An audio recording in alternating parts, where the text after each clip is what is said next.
Hello အားလုံးပဲမင်္ဂလာပါဒီနေ့ကကျတော့ပေါ့နော်ဒီ SSK သင်ခန်းစာတွေကပေါ့နော်တချို့စာ link တွေနဲ့တွဲပြီးတော့သင်ပေးသွားမယ်ပေါ့နော်သူကကျတော့ဒီနာမည်ဘယ်လိုခေါ်တာလဲတို့အသက်ဘယ်လောက်လဲတို့ပေါ့နော်အဓိကအဲ့တော့ဒီမှာဆိုရင်ညီကြောက်什么名字အဲ့ဆိုရင်ညီကြောက်ကကျတော့ခေါ်တယ်ဒီခေါ်တာကကျတော့လေဒါနာမည်ခေါ်တာအပြင်ပေါ့နော်လူတွေကိုခေါ်တယ်ပေါ့နော်လူတွေကိုခေါ်တယ်သူ့ကိုခေါ်လိုက်တို့သူ့ကိုခေါ်တာလားတို့ပါတော့အဲ့လိုမျိုးခေါ်တဲ့နေရာပေါ့နော်ခေါ်တဲ့နေရာဒီမှာလည်းတုံးတယ်ပေါ့နော်ဥပမာဆိုရင်ဒီကြောက်ထားဆိုရင်သူ့ကိုခေါ်လိုက်အဲ့လိုမျိုးပေါ့နော်ဝကြောက်နေဆိုရင်ငါနေ့ကိုခေါ်တာအဲ့လိုမျိုးနေရာတွေမှာလည်းတုံးတယ်ပေါ့နော်ဒီနာမည်ခေါ်တာအပြင်ပေါ့နော်အဲ့တော့ရှမကဘာလဲအဲ့ကျတော့မင်းစစ်ကနာမည်အဲ့တော့ရှမမင်းစစ်ဆိုတော့ဘာနာမည်လဲနာမည်ဘယ်လိုခေါ်လဲပေါ့နော်အဲ့တော့ညီကြောက်ရှမမင်းစစ်ဆိုတော့နာမည်ဘယ်လိုခေါ်လဲအဲ့လိုမျိုးမေးမယ်ဆိုလို့ရှိရင်我叫ငါနာမည်ကတော့အမဆိုရင်6叔ဆို6叔我叫6叔我叫杨欣欣အဲ့လိုမျိုးပေါ့နော်အဲ့လိုပြန်ဖြေရမှာပေါ့နော်ဒါကနာမည်မေးရနောက်ကျတော့အသက်မေး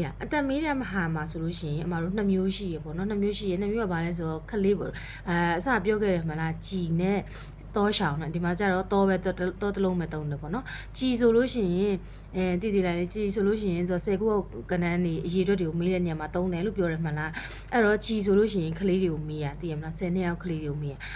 တောတာဆိုရင်ဒါလူကြီးတွေကိုမေးတယ်တောကများတယ်ဟိုကတောရှောင်းကတောပဲเนาะတာကကျတော့တာရှောင်းကတာအဲ့ဆိုလို့ရှိရင်တောတာဆိုလို့ရှိရင်လူကြီးကိုမေးရကြီးဆိုလို့ရှိရင်ဒါကလေးကိုမေးရเนาะအဲ့တော့အသက်မေးမယ်ဆိုလို့ရှိရင်နီးကြီးဆွေလားဆွေရကြတော့အသက်နှစ်ပေါ့နော်အသက်မြင့်ဆောင်နှစ်အဲ့တော့နီးကြီးဆွေလာဆိုရင်နင်အသက်ဘယ်လောက်ရှိပြီလဲအသက်ဘယ်လောက်ရှိပြီလဲဆိုတော့ဒါကလေးတွေကိုမေးတာကလေးချင်းမေးတယ်ပေါ့နော်ဥမာကိုယ့်ရဲ့ဆရာရဲ့ကိုယ့်ရဲ့ဆရာမှာကလေးရှိတယ်ဆိုလို့ရှိ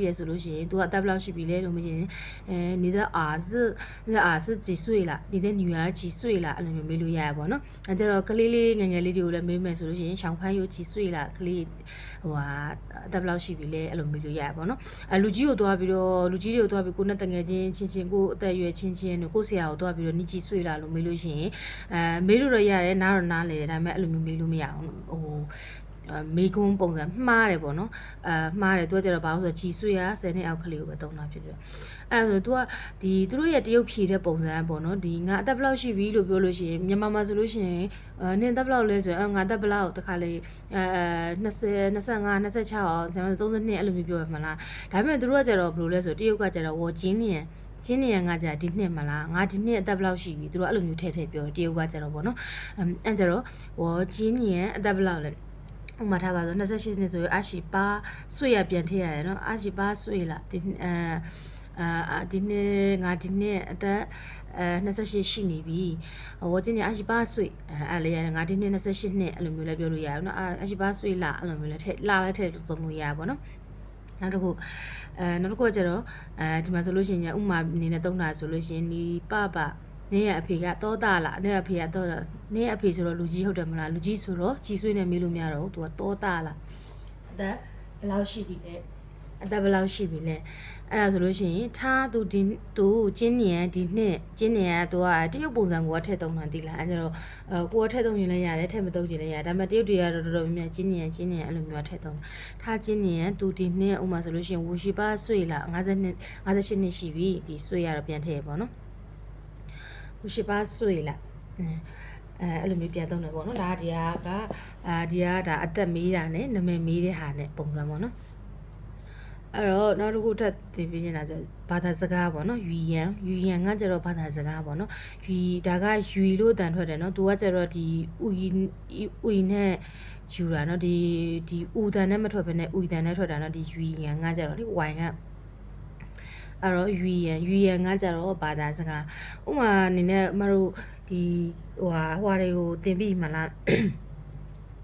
ဒီနိုင်ငံတွေကိုသင်ထားတယ်မလားနိုင်ငံတွေကိုသင်ထားဥမာဆိုလို့ရှိရင်မြန်မာစကားဆိုလို့ရှိရင်ဘယ်လိုပြောရမလဲမသိလို့ရှိရင်ဒီရှေ့ကယူနဲ့ရှေ့ကနိုင်ငံတွေကိုပြန်ကပ်ဥမာဆိုမတို့ဆိုလို့ရှိရင်မြန်တရဟုတ်တယ်မလားမြန်တရဆိုလို့ရှိရင်မြန်မာနိုင်ငံဟုတ်တယ်မလားမြန်တရမြန်မာနိုင်ငံရဲ့မြန်မာဘာသာစကားမြန်မာစကားကိုမသိဘူးဘယ်လိုပြောရမလဲမသိရင်လို့မြန်တရအရှိရယူနဲ့ပြန်ကပ် မြန်တန်းယူဆိုလို့ရှိရင်မြန်မာစကားအဲ့ဒါမသိလို့ရှိရင်ပေါ့နော်မသိလို့ရှိရင်ပေါ့ဒါပေမဲ့အမတို့ကကျတော့ဒီမြန်မာမှာကျတော့တင့်ရံကိုဖြုတ်လိုက်တယ်အဲ့တော့မြန်ယူလို့ပဲခေါ်တယ်ပေါ့နော်ဟိုမှာထိုင်းစကားဆိုလို့ရှိရင်လည်းထိုက်ယူနောက်ကျတော့ထိုက်ယူတခြားဘာသာစကားပေါ့နော်ကိုမသိတဲ့ဥမာကမ္ဘူရှာယူအဲ့လိုမျိုးပေါ့ကိုမသိတဲ့ဟာကိုဘယ်လိုခေါ်မလဲမသိလို့ရှိရင်နိုင်ငံနဲ့ဘာသာဒီယူနဲ့ကိုကတ်လိုက်လို့ရှိရင်အဲ့နိုင်ငံရဲ့ဘာသာစကားဆိုတာသူတို့ကသိတယ်ပေါ့နော်ဘယ်လိုပဲပြန်ခေါ်ဒါပေမဲ့ဒါဘာသာစကားဆိုတာသိတယ်ဒါမြန်မာတို့မြန်မာဟိုဘာစကားကိုပြောတာတော့သိတဲ့လူတွေတော့မြန်ယူလို့ပဲပြောရပေါ့နော်ဒါပေမဲ့မသိလို့ရှိရင်မြန်တည့်ယူလို့ကောက်သုံးလိုက်လေရတယ်ပေါ့အဲ့ကျတော့တခြားနိုင်ငံဘာသာစကားတွေကိုလည်းအဲ့လိုပဲကိုကမသိလို့ရှိရင်ဥမာကမ္ဘူချာတာ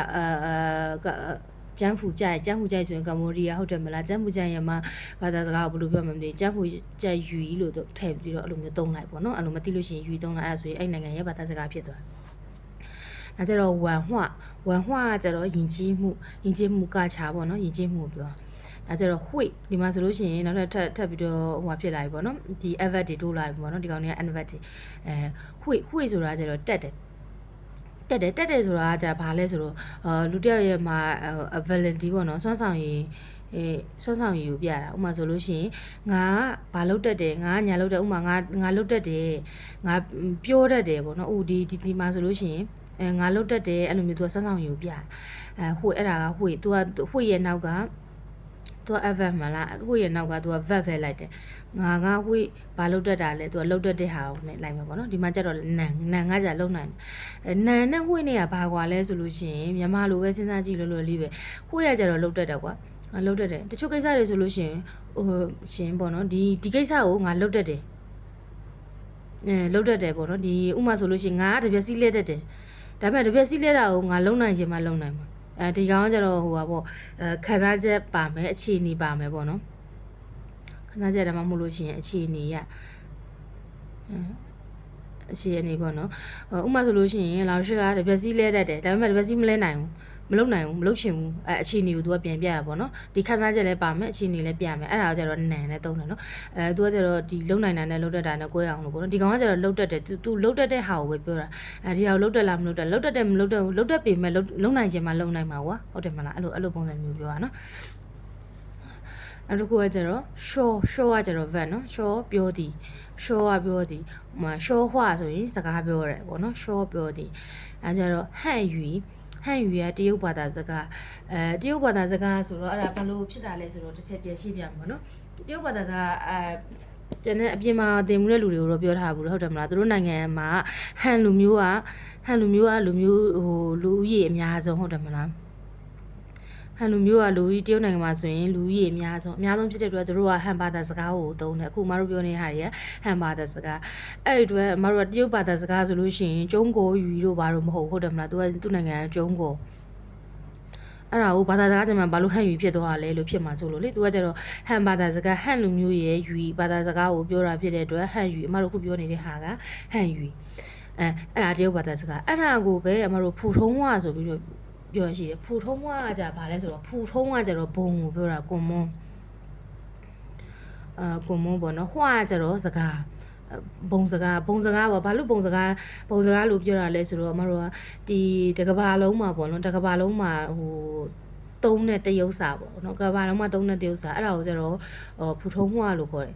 ်ဖူထုံးကဘာလို့အဲ့လိုမျိုးပြောလဲဆိုတော့တရုတ်နိုင်ငံမှာလည်းတချို့သူကဒေတာတွေကိုလို့ရှိရင်ဒိုင်ယန်လက်တွေကိုတယ်မှလားသူတို့ပြောတဲ့ပုံစံတွေကိုတယ်ဟာညာကိုတယ်အဲ့ဒါကျတော့သူကအဲ့ဒီဘာသာစကားကိုမယူဘဲနဲ့ဒီဟန်ဘာသာစကားကိုပဲ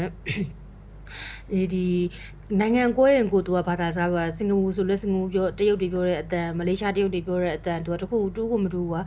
မတူတာဖြစ်တဲ့အတွက်သူကဒီဟန်ယူကိုသူကဖူထုံဝအနေနဲ့သုံးတာဖူထုံဝအနေနဲ့သုံးတာဖြစ်တဲ့အတွက်ဒီဟန်ယူလို့ပြောလို့ရှိရင်လည်းတရုတ်ဘာသာစကားပဲဖူထုံဝလို့ပြောလို့ရှိရင်လည်းတရုတ်ဘာသာစကားပဲအဲ့တရုတ်ဘာသာစကားဘယ်လိုလဲဆိုတော့ဒီနိုင်ငံတော်မှာခေါ်တာတော့ Mandarin လို့ခေါ်တာပေါ့နော်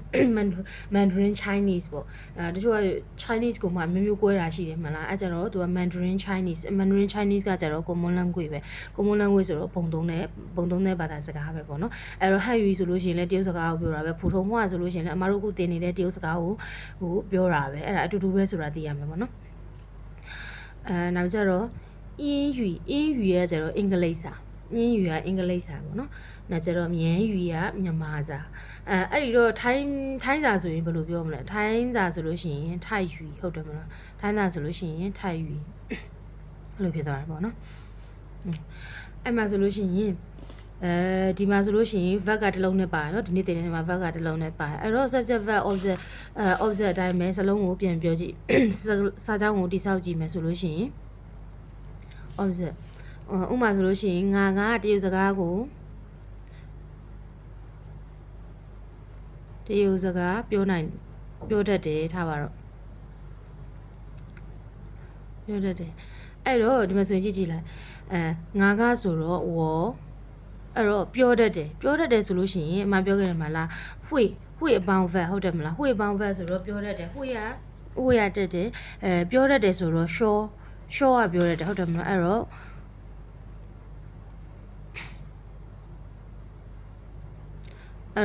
会ကိုအရှိကနေလာကတ်မယ်အဲ့တော့我会说ဆိုရင်ပြောတတ်တယ်会说ဆိုရင်ပြောတယ်我会说တရုတ်စကားဆိုတော့汉语普通话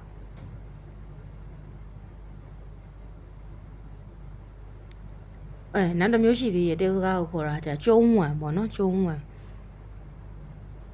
ကျုံးကကျတော့ကျုံးကိုကကျုံးဝမ်ကကျတော့ဝမ်ဟွာဝမ်နော်အဲ့တော့တရုတ်ဒါကျတော့ဒါကိုလဲသူကတရုတ်စကားလိုပဲပြောတယ်နော်တရုတ်ဘာသာစကားလိုပဲပြောတယ်အတူတူပဲပေါ့နော်အဲ့တော့အဲ့တုံးကိုတူတူပဲ我会说汉语我会说普通话我会说中文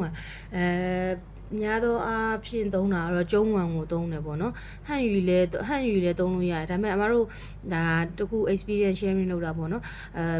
ဒီစင်ကာပူသွားတော့ဆိုလို့ရှိရင်ဝဟိုရှော့ဟန်ယူလို့ပြောတာအဲ့စင်ကာပူတရုတ်တွေကလက်မခံဘူးစင်ကာပူတရုတ်ကလက်မခံဘူးဆိုတော့ဘာလို့လဲဆိုတော့သူတို့ကကျတော့ဟန်ဘာသာစကားကိုသုံးတာမဟုတ်ဘူးเนาะသူကဖူထုံမလို့ပြောလို့ရှိရင်သူကလက်ခံသေးတယ်ကျုံးဝံလို့ပြောရင်လက်ခံသေးတယ်ဟန်ယူလို့ပြောရင်သူတို့လက်မခံဘူးဘာကိုလက်ခံလဲဆိုလို့ရှိရင်ဒါစင်ကာပူမှာသုံးတဲ့ဟာကိုပြောတာเนาะတခြားဒီမှာမသုံးနိုင်ရဟွာယူလို့သုံးတယ်ဟွာယူလို့သုံးတယ်ဘာလို့ဟွာယူလို့သုံးလဲဆိုတော့ဟွာရန်ဆိုလို့ရှိရင်ဟွာရန်ဆိုရင်သူကတရုတ်လူမျိုးကိုပြောတာဟွာရန်ဆိုရင်တရုတ်လူမျိုးခေါ်တယ်အဲ့ဒါကျတော့သူကဒီတရုတ်လူမျိုးဆိုပေမဲ့ကွာသူကမြန်မာနိုင်ငံမှာမွေးတဲ့တရုတ်လူမျိုးစင်ကာပူနိုင်ငံမှာမွေးတဲ့တရုတ်လူမျိုးသူကတရုတ်နိုင်ငံရဲ့အပြင်ပမှာမွေးတဲ့တရုတ်လူမျိုးဟွာရန်လို့ခေါ်တာနောက်ကျဒီကျုံးကောကကျတော့တရုတ်နိုင်ငံမှာမွေးရင်ကျတော့ကျုံးကောရန်လို့ခေါ်တယ်တရုတ်နိုင်ငံမှာမွေးတဲ့လူကိုကျကျုံးကောရန်လို့ခေါ်ဒါပေမဲ့ဒီပေါ့နော်ဒီ